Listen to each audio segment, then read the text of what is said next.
नमस्कार मित्रों, मैं डॉक्टर राजकुमार हिंदी नवजीवन चैनल में आप लोगों का पुनः स्वागत करता हूं। आज हम लोग जो बीए पाठ्यक्रम प्रथम सेमेस्टर में मेजर और माइनर दोनों के लिए जो एक ही किताब है हिंदी काव्य, उसी में आदिकाल के प्रसिद्ध कवि अमीर खुसरो की रचना गीत ए की आज हम लोग व्याख्या करेंगे। चूंकि गीत है तो गीत की तरह ही है, गाया जाएगा उसको। आइए देखते हैं।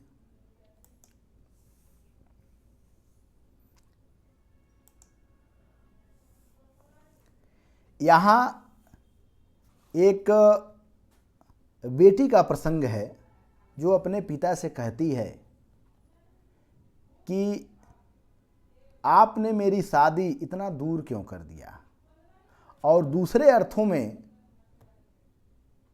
दूसरे अर्थ इसका ये भी है कि कहा जाता है कि जो ये मृत लोक है एक तरह से मायका है और जो स्वर्ग लोक है वह ससुराल है। जिस तरह बेटी को सारा घर द्वार छोड़कर एक दिन अपने ससुराल जाना होता है, उसी तरह आत्मा को भी ये सारा मोह माया संसारिक बाधा छोड़कर ईश्वर के पास जाना होता है।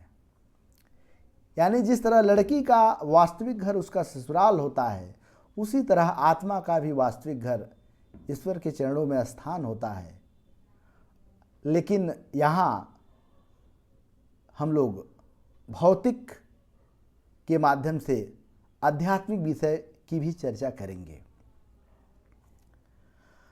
काहे को ब्याही विदेश रे लखी बाबुल मेरे। लड़की कहती है कि हे पिताजी, आपने मेरी शादी क्यों इतना दूर कर दिया, क्यों विदेश कर दिया। एक तरह से प्रश्न करती है। और दूसरे शब्दों में आत्मा परमात्मा से इच्छुक होकर आत्मा अपने आप से सवाल करती है कि आखिर में क्यों मुझे उतना दूर जाना है। तो क्या है कि ब्याही विदेश रे लखी बाबुल मोरे। हम तो बाबुल तोरे बागों के कोयलिया खुहकत घर घर जाऊं रे लखी बाबुल मोरे।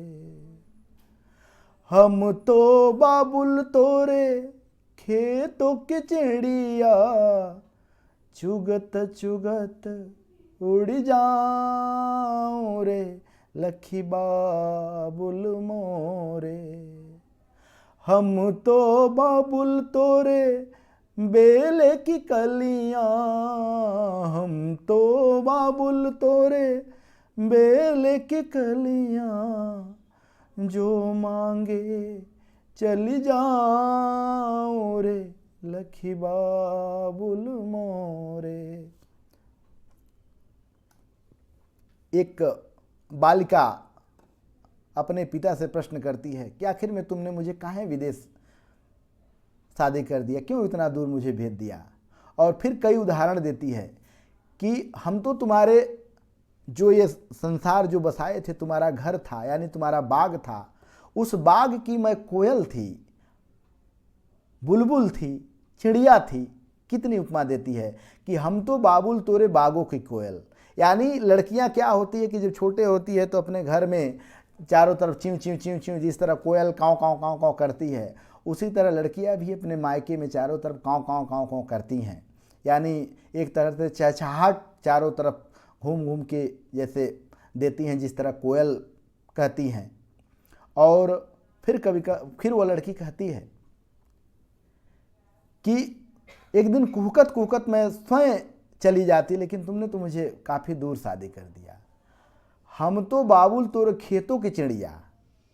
खेतों की चिड़िया का अर्थ ये है कि जब लड़कियां होती हैं तो माता पिता के कार्य में भी एक तरह से हाथ लगाती हैं। चिड़िया जिस तरह घर से उड़कर खेतों में अपना दाना चुगती है, उसी तरह लड़कियां भी चिड़िया की तरह हैं। चिड़ियों का कोई एक देश नहीं होता है, उसी तरह लड़कियों का कोई निश्चित देश नहीं है। जहाँ उसकी शादी हो जाती है तहाँ उसको जाना पड़ता है। तो कहती है कि चुगा चुगत उड़ जाऊं। एक दिन मैं दाना एक एक दाना चुगते चुगते खुद उड़ जाती। फिर आगे अमीर खुसरो कहते हैं, हम तो बाबुल तोरो बेले की कलियां, जो वैली फूल होता है उसकी कलियां की उपमा देती है कि मैं तो तुम्हारे जो ये बगीचा है यानी तुम्हारा घर है, मैं एक कलियां के समान थी और किसी ने मांग लिया यानी दूल्हे ने हाथ मांग लिया और तुम मुझे दे दिए, जो मांगे चली जाऊं रे लखी बाबुल मोरे।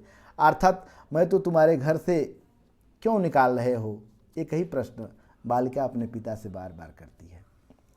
यानी अपने आप को तीन उपमा देती है कि मैं तुम्हारे बागों की कोयल हूँ, दूसरे में कहती है कि मैं तुम्हारे खेतों की चिड़िया हूँ, तीसरे में कहती है कि मैं तुम्हारे बेले की कलियाँ हूँ। यानी यहाँ पे एक तरह से तीनों में रूपक अलंकार स्पष्ट रूप से दिखाई दे रहा है। ठीक है, घर घर में, उसके बाद जहाँ जैसे शब्दों की पुनरावृत्ति हो, शब्द एक ही शब्द बार बार आए, वहाँ अनुप्रास अलंकार भी होता है, ध्यान रखे रहना चाहिए। जैसे चुगा चुगत हुआ, घर घर हो गया, इसमें अनुप्रास अलंकार हो जाएंगे। और एक लड़की की वेदना भी यहाँ प्रस्तुत होती है। आगे देखते हैं कि आगे कविता क्या कह रही है।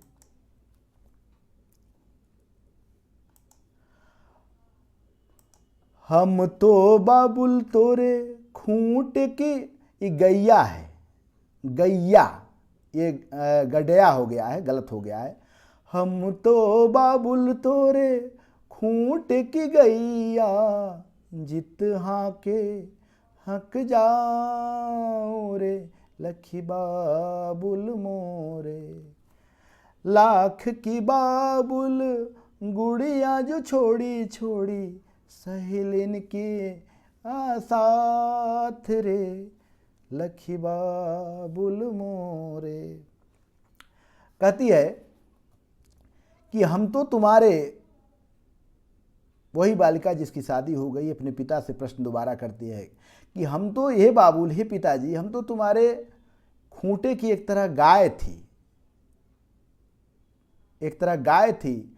और गाय को भले लोग पालते हैं पोसते हैं, लेकिन एक दिन जब बेच देते हैं तो जिसके हाथ वो पकड़वा देते हैं उसी तरह उसके घर वह चली जाती है। इसी तरह लड़कियों को भी लोग पालते हैं पोसते हैं, लेकिन जब उसकी शादी होती है और पिता जो वर चुन लेता है उसका हाथ पकड़ के दे देता है, वह उसके साथ चली जाती है। लाख की बाबुल गुड़िया जो छोड़ी छाड़ी। फिर कहती है कि मैंने जो तुम्हारे घर में रहती थी, जो गुड्डा गुड़ियों का खेल खेलती थी, सहेलियों उनके साथ थी, लड़कियों को गुड्डा गुड्डी का खेल बड़ा पसंद होता है, तो उस पर प्रश्न करती है कि तुम्हारे घर में जो गुड्डा गुड्डी रहते थे, जिसके साथ मैं खेलती थी, लाखों की कीमती वह मेरे लिए गुड़िया थी, सहेलियों की साथ थी, और मैं इन सब से बिछड़ जाऊंगी क्योंकि इन सखियों का साथ छूट जाएगा, गुड्डा गुड़ियों का छाड़ छूट जाएगा, क्योंकि तूने मेरा विवाह कर दिया है, बड़ा दूर कर दिया है। आगे बढ़ते हैं।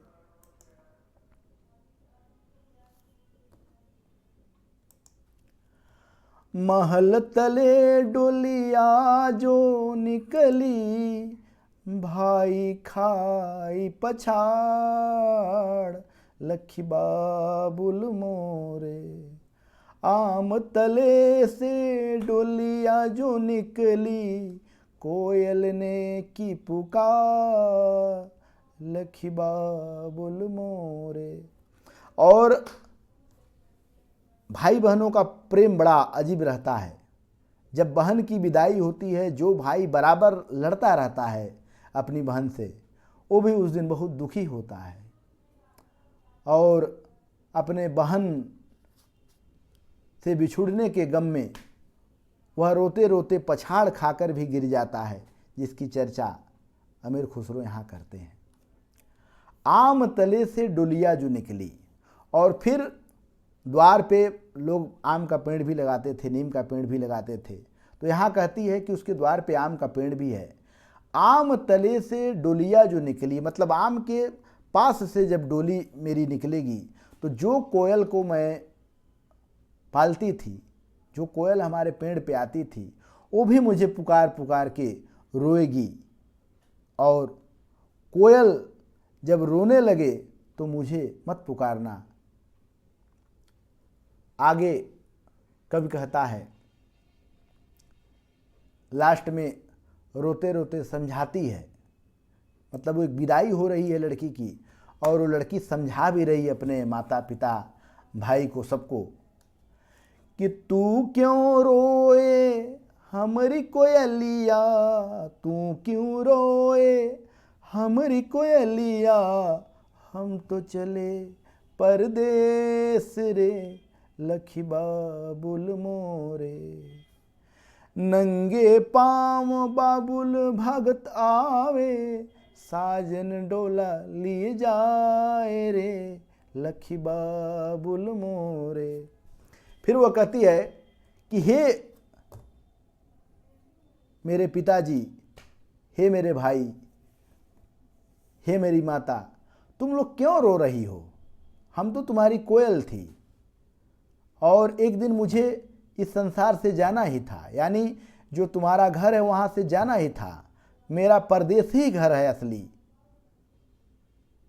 और इतनी बात जब वो कहती है, पिताजी नंगे दौड़ते हुए पुनः मिलने आते हैं, और लेकिन जो होना था हो गया था, क्योंकि साजन ने डोला उठा लिया था और साजन अपने घर ले जाने के लिए तैयार था। अब यहाँ थोड़ा सा दूसरा अर्थ भी समझिए कि जब बारात आ जाती है, ठीक है, और दुल्हन की विदाई होने लगती है, तो फिर दुल्हन को रोका नहीं जाता है।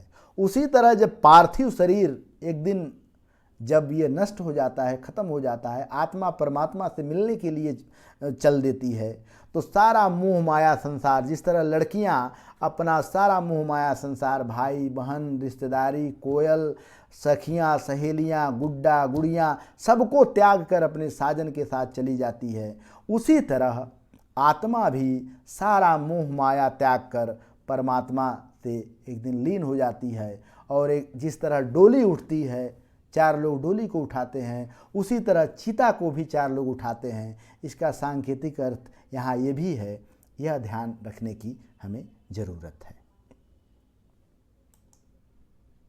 आशा है कि आप लोगों को ये गीत बहुत पसंद आया होगा। ठीक है, यहाँ जो लड़की है एक तरह से आत्मा का प्रतीक है, और उसका जो ससुराल है वह स्वर्ग का प्रतीक है। उसके माता पिता, जितने भाई बहन हैं, सब एक तरह से सांसारिक का प्रतीक हैं। जिस तरह आत्मा परमात्मा से मिलने जाती है, सब कुछ छोड़ के जाती है, उसी तरह लड़की भी सब कुछ छोड़ के ही ससुराल जाती है। सबकी केवल बस यादें रह जाती हैं, और उन्हीं यादों के सहारे लोग जीते हैं। बहुत बहुत धन्यवाद। अगली गीत में हम लोग पुनः मिलेंगे। बहुत बहुत धन्यवाद। बने रहिए हिंदी नवजीवन चैनल के साथ।